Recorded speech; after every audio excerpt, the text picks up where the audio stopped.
In his practice instructions, Master Honzi advises us to practice within the faith that all beings are our ancestors, or at least that's what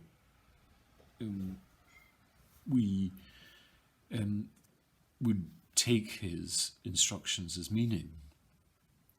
But what's important to understand both with his instructions and those of the other masters is that they are not using representational language.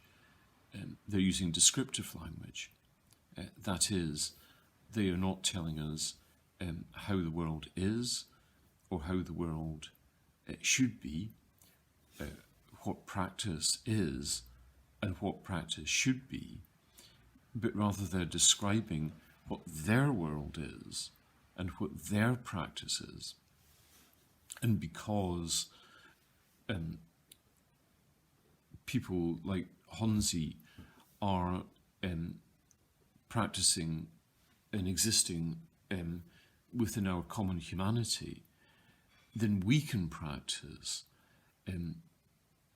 within the faith both that what Honzi is saying is a true experience for him, and also within the faith that it can be a true experience for us. So the connection between expression and faith is different from what we might imagine.